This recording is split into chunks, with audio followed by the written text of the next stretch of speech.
অনেক সময় আমাদের নিজেদের নাম্বার গোপন রেখে অন্যকে কল দেওয়ার প্রয়োজন পড়ে, অর্থাৎ আপনি যাকে কল দিবেন সে যেন আপনার নাম্বারটি দেখতে না পায়। এই ভিডিওতে আমি দেখাবো কিভাবে আপনি আপনার নাম্বারটি গোপন করে অন্যকে কল দিতে পারবেন। অর্থাৎ আপনি যাকে কল দিবেন তার এখানে আপনার নাম্বারটি শো না করে নতুন একটি নাম্বার শো করবে। তো এর জন্য প্রথমেই আপনাকে প্লে স্টোর থেকে ফ্রি টোন কলস অ্যান্ড টেক্সটিং নামক অ্যাপটি ইনস্টল করে নিতে হবে।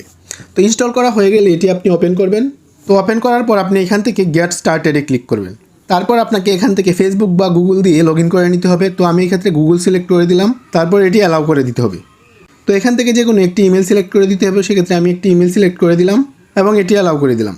তো আমার অ্যাকাউন্টটি ক্রিয়েট করা হচ্ছে। তারপর এখান থেকে হিউম্যান ভেরিফিকেশনটি করে নিতে হবে।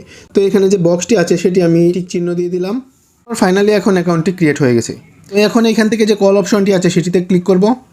তারপর এখান থেকে এই অপশনটিতে ক্লিক করব। এখন এখান থেকে আমি কান্ট্রি কোডটি সিলেক্ট করে দিব। সেক্ষেত্রে আমি যেহেতু বাংলাদেশের নাগরিক সেহেতু আমি এখানে বাংলাদেশের কোডটি সিলেক্ট করে দিব। আর যারা আপনারা ইন্ডিয়ার নাগরিক আছেন সেক্ষেত্রে কিন্তু আপনারা ইন্ডিয়ার কোডটি সিলেক্ট করে দিবেন। তারপর আপনি যাকে কল দিতে চান তার নাম্বারটি এখানে টাইপ করবেন। আমি এখানে একটি নাম্বার টাইপ করছি। টাইপ করা হয়ে গেলে ডায়ালে ক্লিক করবেন। তারপর এখান থেকে যে পারমিশনটি আসবে সেটি অ্যালাউ করে দিন। তারপর নতুন আরেকটি পারমিশন আসবে, এখান থেকে while ইউজিং দিস অ্যাপ এটি সিলেক্ট করে দিন। তো কলটি এখন ডায়াল হচ্ছে। তো আমি যাকে কল দিয়েছি তার ফোনে আমার একটি 12 ডিজিটের ভিন্নধর্মী নাম্বার শো করছে। তো এভাবেই আপনি কিন্তু আপনার নাম্বার গোপন রেখে অন্যজনকে কল দিতে পারবেন।